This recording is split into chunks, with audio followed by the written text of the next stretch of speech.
Blake Lively versus Justin Baldoni, the ever-growing drama of It Ends With Us.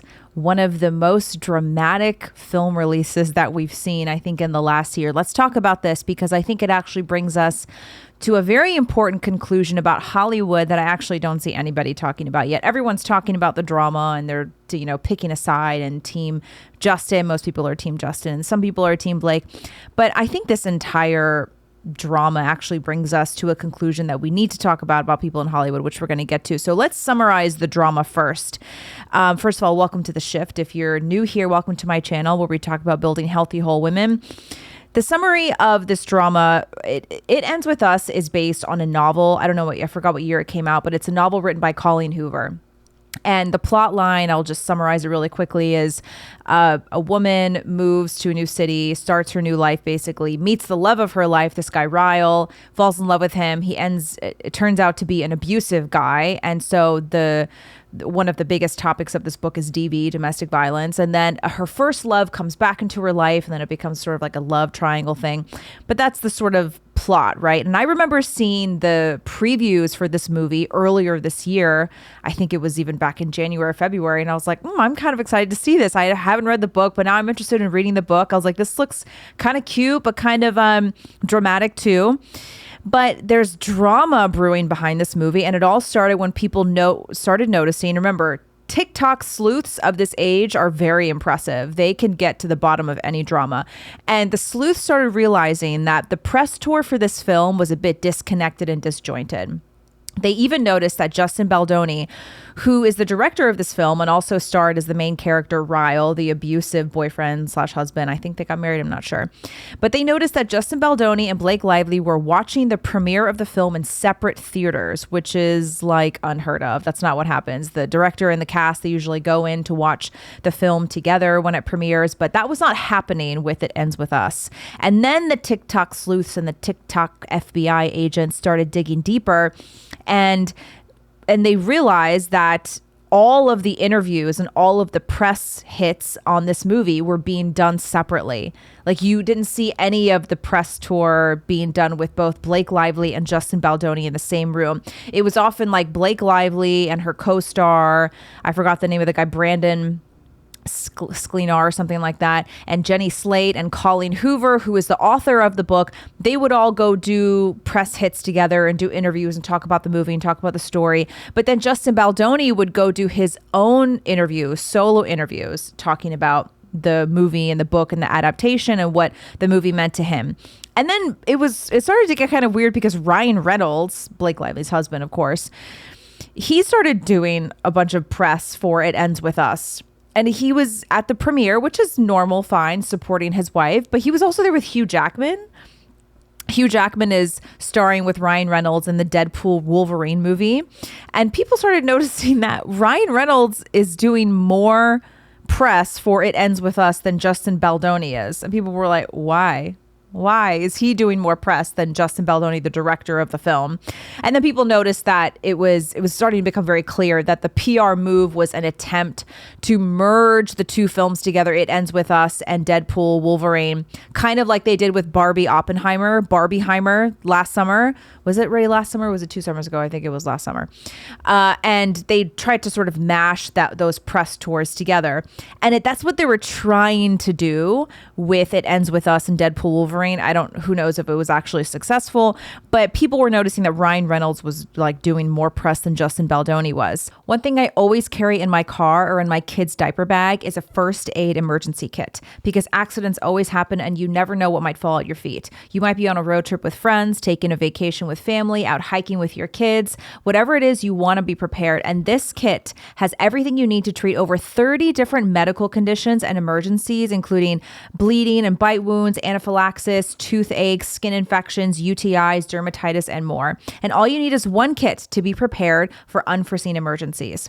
I always have one stashed with me on the road, and now you can get one for 10% off with my code GINA10. That's 10% off of any and all purchases from The Wellness Company. And all you need is one of these to get started. So click the link in my show notes and get one for yourself. And then the sleuths noticed that the whole cast, Blake Lively, Colleen Hoover, also the author, and the cast of the movie, they all unfollowed Justin Baldoni on Instagram. Uh-oh. That's when you know something happened. And so this is when rumors started that the ending of the film, like the end of producing the film, did not end well. And gossip was circulating that Baldoni's final cut of the movie was rejected and Blake Lively's final cut of the movie was approved, and it went through all the way to theaters because she and Ryan Reynolds allegedly cozied up to Colleen Hoover, and they ended up going with Blake Lively's final cut of the film because Blake Lively was a producer. And I know some people are asking, I've seen people ask, what's the difference between producer and director? So the producer, they get the script, and then they're the one who chooses the director, and then they deal with like logistics and stuff. And producers, of course, have a say in logistically what happens in the film, what the final cuts are, whatever. Justin Baldoni was not a producer, he was a director. So because Blake was producing the film, she stepped in. Ryan Reynolds apparently wrote a couple of scenes. He wasn't a producer, but he was like involved in some way. So apparently Blake Lively overtook the creative process, and her final cut ended up winning because she ended up being besties with Colleen Hoover, and she's doing a ton of press hits with Colleen Hoover. They like BFFs. And then this was all kind of confirmed when People magazine released a headline saying that if there was a sequel, Justin Baldoni would not be directing it. So we can take a look at this. Here's the headline. It ends with us. Director Justin Baldoni suggests Blake Lively should direct sequel. Better people for that one. It sounds like he was trying to be a little bit diplomatic, but then we can go to the little summary here. People on Instagram, their caption says, it ends with us. Director and star Justin Baldoni isn't sure he's up to the task of directing a sequel to his Blake Lively starring drama. At the movie's New York City premiere on Tuesday, Baldoni told Entertainment Tonight, I think that there are better people for that one, when asked if he was eager to adapt Colleen Hoover's 2022 sequel novel. I think Blake Lively's ready to direct. That's what I think, he said. Okay, so he's trying to be nice there, trying to be diplomatic, trying to keep things civil. But it started to become very clear that it was bad blood, with the unfollowing on Instagram and not doing the interviews together. And then people started noticing the nature of the interviews, the difference in the way that Blake Lively would talk about the film and the way that Justin Baldoni would talk about the film. Blake Lively is like making this movie sound like a rom-com. It's all like fun and florals and like, yay, Lily Bloom is amazing. She's beautiful. She's messy. She's complicated. That's how she kept talking about her character. And I'll say, before I get more into my own opinion, I'll just give you a little sidebar. When I was first seeing all of the press and the promos for this movie, it did feel very like rom-com, floral, cutesy to me. It just did. Blake Lively was obviously in the driver's seat here, and that's how it felt. I didn't even know that Justin Baldoni was the director until pretty recently, probably only like a month or two ago. I had no idea that Justin Baldoni played Ryle and that he had any other part in the making of the film. I didn't know who directed the film, but when I saw all of the early months of promos and stuff, it looked to me like Blake Lively was starring alongside a guy I didn't even know who Justin Baldoni was. I think he was in Jane the Virgin. He's not a big name. He's not like an A-list star. He's not a household name yet anyway. So I had no idea that the guy playing the abusive boyfriend was the one who directed the film. And it all started to make sense to me because that's kind of how the movie's being promoted, really, from the Blake Lively side, is that you wouldn't know that Justin Baldoni is the director. And on the other side, Justin Baldoni's interviews have a very different feel, completely different. He is approaching this as a serious story that sheds light on DV, that sheds light on women who are victims of abuse and who really struggle with leaving the man who is abusive, and trying to ask the really tough questions like, why does she stay? Why does he hurt her? So he's taking a very different vibe. So let's take a look at these two things being compared, these two interviews being compared. I'm probably going to get hit with a copyright strike for this one because there's some music in the background. So I might have to like start and stop and interject some of my thoughts as we go along here. The one supplement that everybody should be taking, regardless of what stage you are in life, is organ meat. Organ meat capsules like these pack a huge punch for nutrition, electrolytes, minerals. They're so good for cardiovascular health, your lymphatic systems, your cognitive function. Ladies, it's even good for your hormones and your fertility. This bison trifecta here has all three. It's got the liver, the heart, and the kidney, and it comes from grass-fed and grass-finished bison, which is known as one of the most nutrient-dense animals on the planet. And you can use my code GINA10 for 10% off any and all orders. This is a wonderful product. I take this every single day. I've taken it through my pregnancy, taken it through postpartum phases, and it's so good to support a healthy, active lifestyle. It's known as nature's vitamin. So use my code GINA10 for 10% off. You can go to the link in my show notes to get yours today. But let's talk about the difference here. So it's going to go back and forth between Justin Baldoni. The first one here is Justin Baldoni on E.T.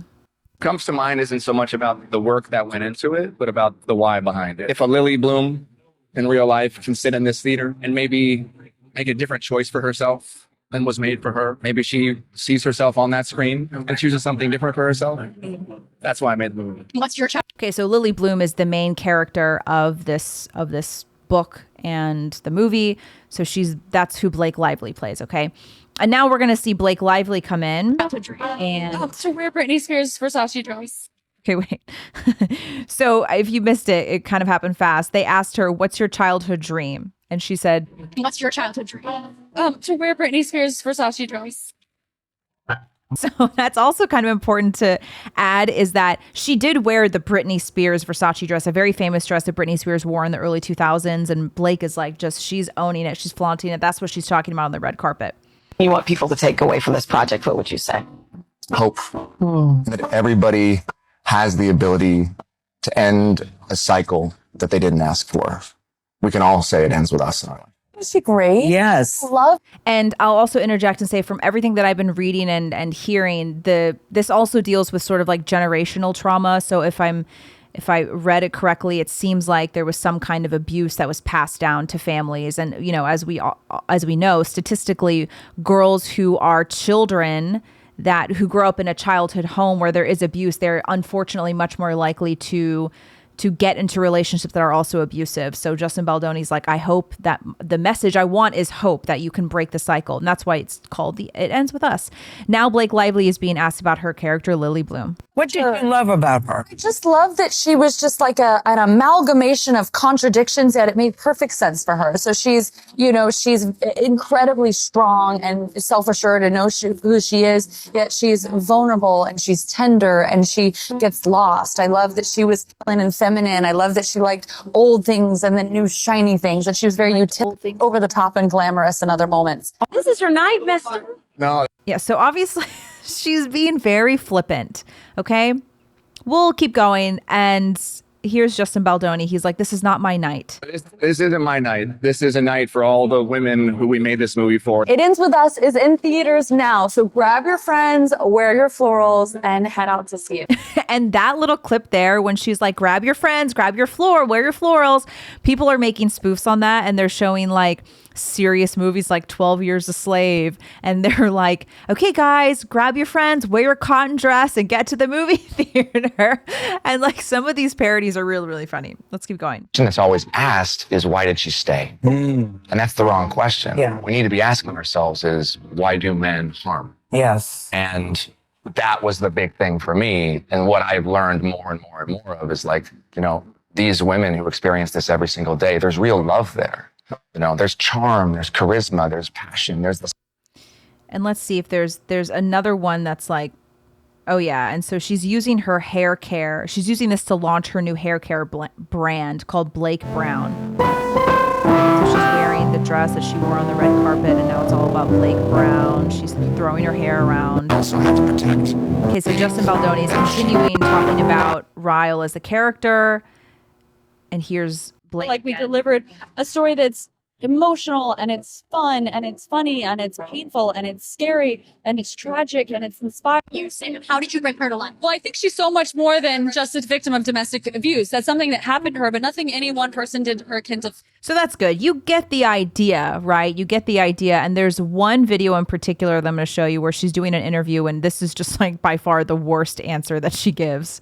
So she's asked a question here about the film. Let's listen. And Blake, I'm going to start with you. Most of us, if we're lucky enough to run into a celebrity in public, we only have a few moments to maybe speak with you guys. But for people who see this movie, who relate to the topics of this movie, on a deeply personal level, they're really going to want to talk to you. This movie is going to affect people, and they're going to want to tell you about their life. So if someone understands the themes of this movie, comes across you in public, and they want to really talk to you, what's the best way for them to be able to talk to you about this? How would you recommend they go about it? Like asking for like my address or my phone number or like my location share. Or I could just location share you, and then we could. I'm just Social security number. I'm a Virgo, so I'm like, are we talking logistics? Are we talking emotionally? That wasn't the question. The guy's face, he's like, internally he's seething. He's like, please stop talking, please stop talking, please stop talking. She's talking about like, I'm a Virgo. Oh, you're a victim of DV. I'm a Virgo. Ha ha ha. Let's location share. Wow. So yeah, obviously a very different take from both sides. And this is interesting to watch because the internet's going wild over these two differences, and people are saying that Blake's not taking this movie seriously enough. It's heavy subject matter. And it's just interesting because the internet is bulldozing over Blake Lively in order to support Justin Baldoni, which is funny because she's a self-proclaimed feminist. She always has been. But the internet is choosing to bash the feminists in favor of the man, which is not something that happens often online, right? It's usually the other way around. Usually they'll find anything wrong with the man in order to support the woman. But they're now saying that Blake doesn't deserve anybody's support because she has in the past, she's tried to come off as a girl's girl, a champion of women's rights. She's BFFs with Taylor Swift. But the internet is now, they're rejecting her in favor for a man, and they're praising Justin Baldoni for his thoughtfulness on the subject matter and being very intentional about doing things like hiring an intimacy coordinator to make sure that these scenes, whether they're like scenes of abuse or scenes of intimacy, are done in a respectful way. And he's using this movie to talk about these very serious themes and serious issues of DV. Well, at the same time, Blake is like using this to launch her hair care brand, and she's taking it much differently and she's using it as a way to like wear Britney Spears dresses and florals and stuff. And it's clear that Justin has actually taken a back seat in this whole process. And the whole press packet is driven by Blake and Ryan. And they're very, because both of this couple, I mean, Ryan mostly, they're very business savvy. Ryan's launched like he's revived many brands. He's launched many brands, like things like Mint Mobile. And I think there's like a liquor brand that he started. So I think they intentionally use this as a way to launch Blake Brown, her hair care brand. And as if the internet didn't hate her enough during the last week or two, couple of weeks, as if she's not hated enough, an Icelandic reporter dropped a bombshell. She dropped a 4-minute interview from 2016 that girlie has been waiting with that in her back pocket, and she has been waiting for almost 10 years for the perfect time to expose how mean Blake Lively was to her in this interview. So she was interviewing Blake Lively and another actress called Parker Posey. You might recognize her, although she's not like an A-list celeb. They were promoting the Woody Allen movie that they starred in called Cafe Society. And the YouTube video is titled "The Blake Lively Interview That Made Me Want to Quit My Job." Let's watch it. It's only 4 minutes. I'll fast forward through the parts that are like not as important. Did you know that most diaper companies donate money to abortion funds and support abortion campaigns? That's why I'm so proud to partner with Every Life Diapers. This pro-life company is openly supportive of mothers, children, families, and the right to life. And they have a wonderful product. Both of my kids use these diapers. Not only are they easy to use and they're comfortable, but they're leak-free, so you don't have to worry about those messes in the middle of the night. I have never had a blowout mess since using Every Life Diaper with my newborn baby, which is very, very rare.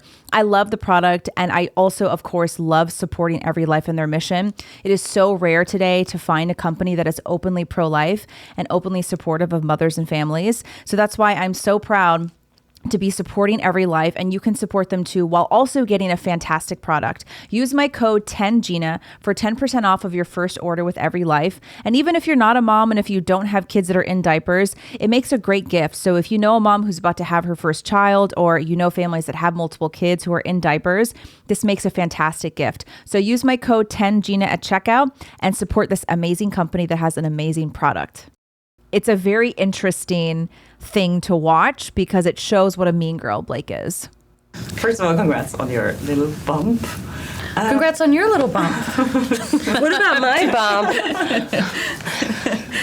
You've got two nice ones. And they are kind of bumps, aren't they? No, not bumps. The lovely lady lumps. Check it out. Thank you. Thank you. You like the movie? Are you a Woody Allen fan? I love most of his movies, and this one was so visually amazing. Yeah, it's gorgeous. Did you guys love wearing those kind of clothes that you? Yeah. Yeah. And working in Everyone digital. wants to talk about the clothes, but I wonder if they would ask the men about the clothes. I would. I love Jesse's suits and how that's what I'm saying. His wardrobe was beautiful. I know. Corey's wardrobe was gorgeous. Those so high-waisted pants. He's so great. I would wish men and wore sorry, high-waisted too. pants like I know. that still. Or the father with his tank top and head. It's so good. It's just like Did you that. catch You could feel the it. tablecloth on the light in the Italian restaurant when they eat spaghetti? I didn't and notice that. No. There's so much warmth of everything, you know. Yeah, it's not just the women that have the clothes. But I feel like they're having a side conversation, which is so rude. They're being so rude. So let's fast forward a little bit. Yeah, amazing. Alongside Vittorio, because it is a lot brighter and sunnier in LA, and New York has just a steaminess to it. And I think the whole Hollywood glam. It's so glamorous and everything. Can you relate to the things they were saying about Hollywood? It's so easy to get seduced. Love. And it's just very, it's very grown it's neat up to and see where warm. they came from, though, and see how authentic these people truly are and what. If you're watching the video, and if you're just listening to the audio, I'm sorry, but if you're watching the video, watch closely because I'm going to fast forward to the end. I want you to look at their faces when they say goodbye to this reporter. Isn't always who they actually are. Yeah. Yeah. Okay. Thank you. Thank you, guys. Take care. I paused. Look at this. Look at the way that Parker Posey's look. They're like annoyed by this reporter. They are such mean girls. This is so mean. This reminds me of like any like cliquey girls that were ever mean to me during my teen years. Like this is exactly how they act. They act like you're not there. They'll have a conversation like they're completely shutting you out. They're icing you out of their conversation. And she was offended. She started acting like a bitch from the very beginning because the reporter said, congrats on your little bump. Like, congrats on your baby. Congrats on your little bump. Like, she was mad that she was congratulating her on being pregnant. So this dropped and everyone's talking about the major mean girl energy from this video. And a lot of people who were big fans of Gossip Girl, I never watched it, but I do remember when it was airing, there were a lot of chat rooms where people would talk about the drama between Blake Lively and Leighton Meester, I think even Penn Badgley. And there were rumors back then that Blake Lively was just a mean girl. And there are also more rumors when she filmed Green Lantern with Ryan Reynolds that she was having an affair with him whenever he was still married to Scarlett. And that was like a big reason that they got divorced. And there have always been rumors of Blake Lively being a mean girl. And I just want to say, I don't know why anybody is surprised. She is notorious best friends with Taylor Swift, who was like the ultimate mean girl. Taylor Swift is the ultimate mean girl because she acts like she's all about friendship and women supporting women and feminism and encouraging you to be your best self when she's actually constantly beefing with somebody. She's putting herself as the perpetual victim at all times. Like, she's the ultimate mean girl. And if you're going to be best friends with that, I'm going to probably assume that you're very similar to that. So now we've arrived to the portion where I give some of my thoughts. And like I said, I'm not surprised at all, and when this all started coming out, there were a lot of people online that were like, I told you so, Leighton Meester was right, blah, blah, blah. But even aside from all of the mean girl stuff that came from that video, we can set aside that interview for now. The way that Blake Lively has been acting during this entire press tour for It Ends With Us, she's vapid and she's most concerned with her outfits and most concerned with promoting her new hair care brand and looking cute and telling you to wear florals. I want you all to know this is how celebrities really, truly are. That's how they truly are. Blake Lively is showing her true colors, and she's revealing the true colors of the vast majority of celebrities in Hollywood, especially the celebrities who are at her level, the A-list celebrities who are so out of touch with reality. They don't care about raising awareness about issues.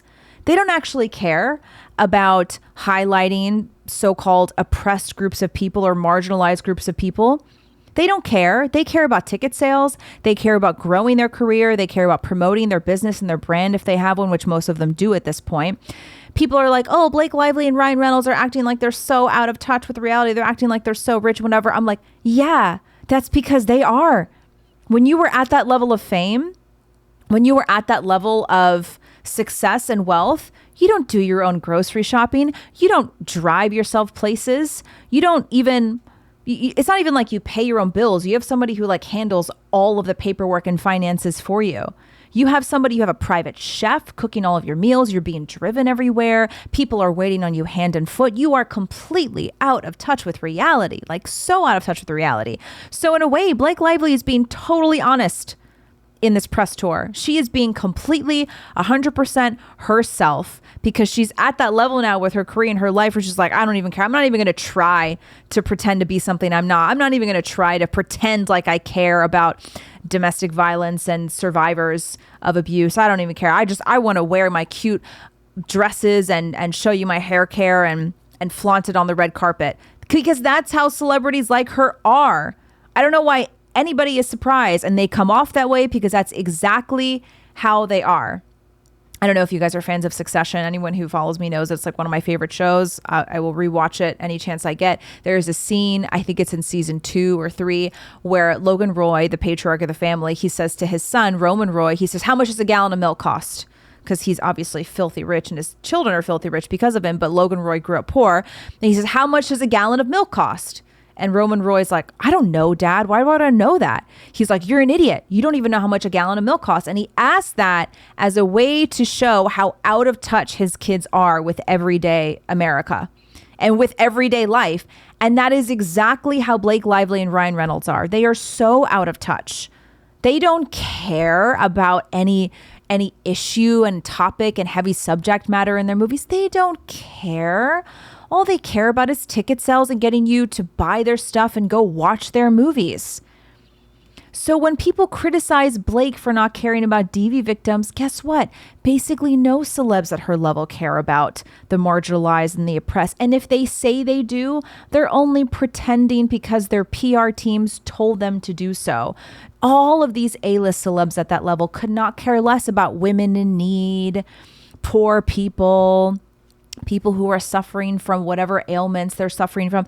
They don't care. They just act like they care because it's the trendy thing to do, because our culture has arrived at a point where they expect every single famous person and every single movie and every single TV show to highlight some sort of oppressed group of people. Ever since the oppression Olympics took over and woke politics took over, fans, especially young fans, they expect every piece of art that is put out into the world and every piece of entertainment that's put out in the world to acknowledge the Marxist lens, the Marxist view of everything, oppressor versus oppressed. And so now they're on top of celebrities like white on rice. They are on you. If you are not highlighting some oppressed group of people, if you're not supporting victims and survivors, then you're a terrible person. Because it's the trendy thing right now is to buy into the woke politics. So that's what they expect all of these celebrities to do. And that's how they measure whether a celebrity is worth supporting or not. Like, are they supporting oppressed people? Then we'll support them. Yay. And PR teams know that. PR teams are smart. So I would guarantee you that like 99% of these A-list celebrities that come forward with some cause that they're into and they're supporting this heavy subject matter, they want to highlight victims' plight. They're doing that because their PR teams are smart. And that's how they get followers and fans and people to support them and buy their stuff. But when you get to like the mega level of celebrity like Blake and Lively, they just get to a point sometimes where they just don't even care. Of course, there are exceptions. Of course, I think there are exceptions. I do think there are some celebrities in Hollywood that actually care. And let's look at Justin Baldoni, for example. I'll be honest. My honest opinion of him when I look at his interviews, he seems to me like somebody who actually cares about DV victims. It's kind of rare. And I think one of the reasons why he truly cares so much is because he's not like an A-list out of touch celeb yet. He might be one day. I don't know. It doesn't seem like he would he would get to that point and be totally out of touch, because to me, he genuinely seems like he cares about raising awareness about women who are in these abusive relationships and trying to give them hope that there is a way out and that you can advocate for yourself when there are people who will advocate for you. He seems like somebody who actually does care about the subject matter. And I think people can feel that. And I think it's authentic, and people, especially fans now, people online, they're really good at sniffing out who's authentic and who's not. And Justin Baldoni really does seem authentic about this entire thing. And it seems like he really made the movie to try to shed light on this heavy subject matter.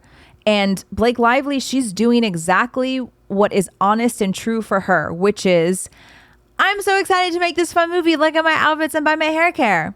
That is, she is being 100% authentic, and people don't like it. But that is exactly how most celebrities at her level are. So my point is, the moral of the story is, stop expecting these mega celebrities to be your moral compass. Stop expecting these mega celebrities to raise awareness about issues that you care about, to shed light on these horrible situations, to support victims, to support the oppressed. You know why? Because these celebrities do not care. They do not care. And so we should stop putting them on a pedestal and expecting them to morally live up to what we believe in and live up to our values, because when you're at the level of Blake Lively and Ryan Reynolds, they could not care less, because they are totally 100% out of touch with reality. And that's how it gets when you're at that level. Again, there are exceptions, I'm sure, but it's few and far between. And that's one of the reasons why Justin Baldoni is more invested in these issues, because he's not at that level of celebrity and fame. And the people who are not at that level, they tend to be a little bit more caring because they're more in touch with reality. So people are mad at Blake Lively and they don't like her. I don't blame them. But you know what? In a way, it's refreshing for a celebrity to be perfectly honest. In a way, it's refreshing that Blake Lively is being totally authentic, and she's not even pretending to care about DV victims. She just wants you to buy her shampoo and fawn over her dresses on the red carpet. And that is how celebrities are. That's all I got on that. I have been eating up this drama. I'm only woman after all. I'm only human. Who doesn't love a good drama? I mean, I'm not going to pay to go see the movie in theaters, but I'll tell you what, I will watch that movie as soon as it comes out on streaming services. I'm going to ask my husband to take care of the babies that night, and I'm going to sit on the couch, eat some popcorn, and I'm going to watch that movie. I was thinking about reading the book, but I don't know if it's even worth it, because I've read some of Colleen Hoover's excerpts and the writing is just so garbage. I don't know if I can get through it, so might as well get through a garbage movie instead. Thanks, everybody. Don't forget to like and subscribe to my channel. Hope to see you on the next one. We will be talking about some more serious stuff next time. We'll be talking more about womanhood, motherhood, marriage, taking care of kids, staying healthy, taking care of others while still taking care of yourself. So bye-bye. See you next time.